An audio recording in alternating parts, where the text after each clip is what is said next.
गुजरात में आज तिलक होने वाला है। जी हां, गुजरात में आज राज तिलक होगा।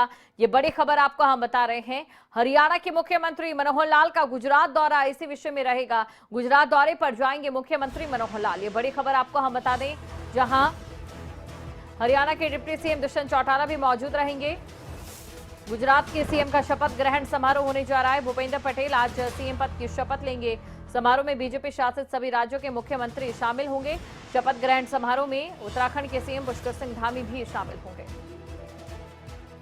तो बड़ी खबर आपको हम बता रहे हैं, समारोह में बीजेपी शासित सभी राज्यों के मुख्यमंत्री जो हैं वो शामिल होंगे।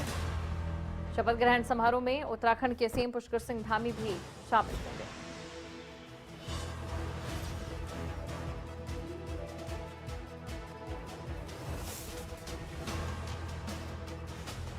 तो ये बड़ी खबर आपको हम बता रहे हैं, जहां पर गुजरात दौरे पर आज हरियाणा के सीएम मनोहर लाल रहने वाले हैं। उनके साथ डिप्टी सीएम भी मौजूद रहेंगे। गुजरात के सीएम का शपथ ग्रहण समारोह आज रहने वाला है। भूपेंद्र पटेल आज सीएम पद की शपथ लेंगे। समारोह में बीजेपी शासित सभी राज्यों के मुख्यमंत्री शामिल होने जा रहे हैं। तो काफी अहम दौरा रहने वाला है। देखिए, गुजरात में प्रचंड जीत इस समय बीजेपी को मिली है।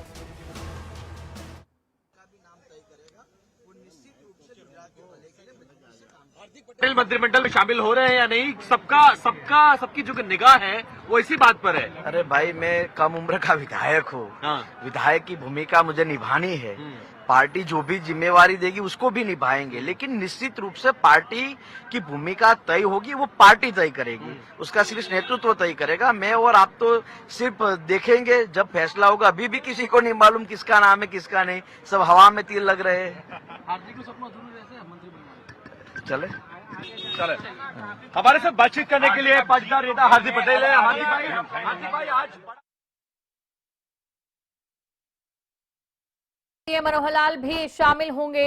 गुजरात में आज राज तिलक होने जा रहा है। गुजरात में बीजेपी को बम्पर जीत मिली और इसी के साथ ही जो भरोसा जताया गया उसी चेहरे पर जताया गया, जिस चेहरे के साथ बीजेपी चुनावी मैदान में उतरी थी। समारोह में सीएम मनोहर लाल भी शामिल होंगे।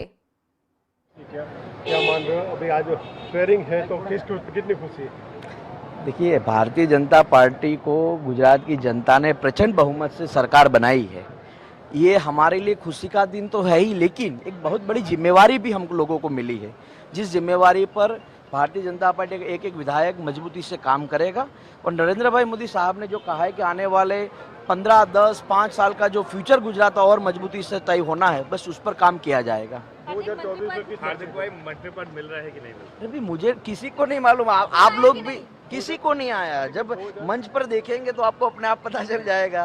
अच्छा, वो कॉल आया कि नहीं आया? अरे, मैं कम उम्र का विधायक बना हूँ, मेरी कोई अपेक्षाएं कभी नहीं होती। मैं तो काम करने में मानता हूँ। विधायक पहली बार बने, लेकिन नाम आपका 2017 से हर कोई जानता है पूरे देश में। अच्छी बात है, आप लोगों का प्यार है। आप एक बात बताइए। अच्छा, समग्र भारतीय जनता पार्टी टीम कार्यकर्ता ने जनताના આશીર્વાદથી ભાવનગર અને સમગ્ર ગુજરાતની અંદર ભગવો લહેરાણો છે અને સમગ્ર રાજ્યમાં આજે ખુશીની લહેર છે। 7મી વાર રેકોર્ડ બ્રેક સીટો સાથે, રેકોર્ડ બ્રેક લીડ સાથે ભારતીય જનતા પાર્ટીની સરકાર જનતાની સેવા માટે બની રહી છે। જેટલા મંત્રીઓને મંત્રીમંડળના શપથ લેવાના છે એ તમામ મંત્રીશ્રીઓને, ધારાસભ્યશ્રીઓને फोन આવી ગયા છે। એ તમામ લોકો આજે શપથ લેવાના છે, પણ ભારતીય જનતા પાર્ટીના તમામ કાર્યકર્તાઓ, મંત્રી અને મુખ્યમંત્રી બધા બની રહ્યા છે। ભારતીય જનતા પાર્ટીનું નેતૃત્વ જે કાંઈ શીર્ષ નેતૃત્વે નક્કી કર્યું છે એ પ્રમાણેની વ્યવસ્થાઓ બનતી હોય છે। પણ ખુશીની વાત છે કે આજે એક સુવર્ણ દિવસ ગુજરાત અને ભારતની ધરતી માટે છે।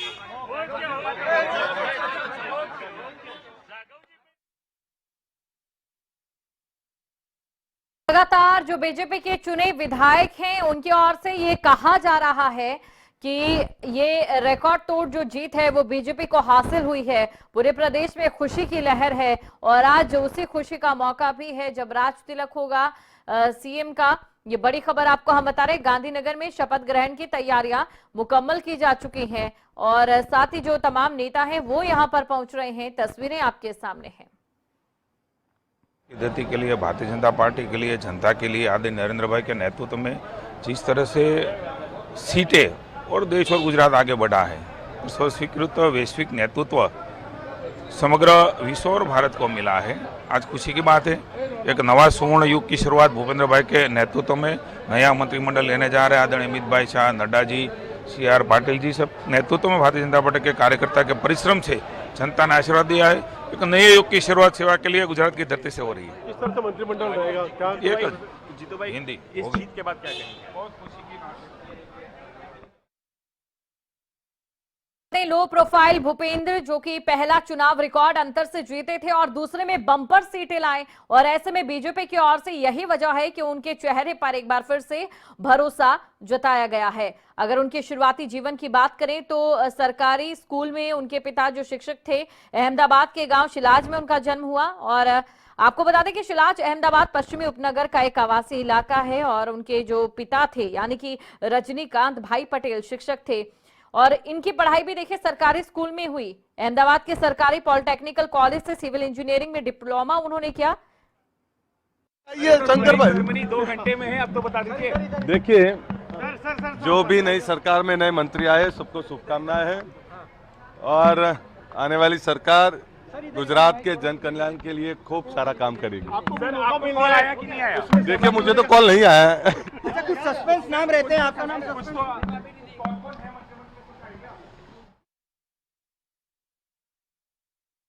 अपना शपथ ग्रहण करेंगे, राज तिलक उनका होगा। भूपेंद्र पटेल जिन्होंने कभी पटाखा विक्रेता के रूप में व्यापार शुरू किया था, एक लो प्रोफाइल नेता जिन्होंने पहले ही चुनाव में यहां पर एक रिकॉर्ड अंतर बनाया और दूसरे में गुजरात में बीजेपी के खाते में बम्पर सीटें ला दी। उनके बारे में और आपको बताएं तो भूपेंद्र पटेल अहमदाबाद के दरियापुर क्षेत्र में पटाखों के विक्रेता के रूप में उन्होंने अपना व्यापार शुरू किया और इसके बाद एक सफल बिल्डर के रूप में उन्होंने अपनी पहचान बनाई, यानी कि एक ग्रास रूट से उन्होंने अपना जो जीवन है वो शुरू किया था।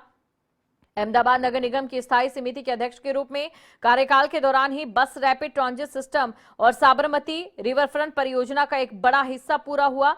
वहीं भूपेंद्र पटेल पाटीदार समुदाय के कड़वा पटेल उपजाति से ताल्लुक रखते हैं। ये कड़वा पटेल के सबसे बड़े धार्मिक संस्थान मां उमिया के भी अध्यक्ष हैं। गुजरात के एकमात्र ऐसे मुख्यमंत्री हैं जो अहमदाबाद सीट से विधायक है। बाकी जो 16 मुख्यमंत्री हैं वो एक भी अहमदाबाद सीट से नहीं रहा। ये अपने आप में ही एक बड़ी बात है। भूपेंद्र पटेल आध्यात्मिक गुरु दादा भगवान के अक्रम विज्ञान आंदोलन के भी अनुयायी हैं। क्रिकेट और बैडमिंटन में भी उनकी काफी रुचि रही है। अगर उनके राजनीतिक सफर की बात करें तो भूपेंद्र पटेल ने अपने राजनीतिक करियर की शुरुआत नगरपालिका के चुनावों से की थी। कई बार वो मेमनगर पालिका के सदस्य रहे हैं, अहमदाबाद नगर निगम के उपाध्यक्ष भी रहे हैं। इसके बाद 2010 से 2015 तक थलतेज वार्ड के पार्षद रहे। इसके साथ ही 2010 से 15 तक अहमदाबाद नगर निगम की स्टैंडिंग कमेटी के चेयरमैन रहे। पार्टी ने 2015 में उन्हें अहमदाबाद शहरी विकास प्राधिकरण यानी कि AUDA का अध्यक्ष बनाया। आज 2002, इससे पहले 1995, 1997, 2002, 2007, 2012, 2017, आज फिर एक बार 2022। ये जो परंपरा है वो आने वाले अनेक सालों तक चले।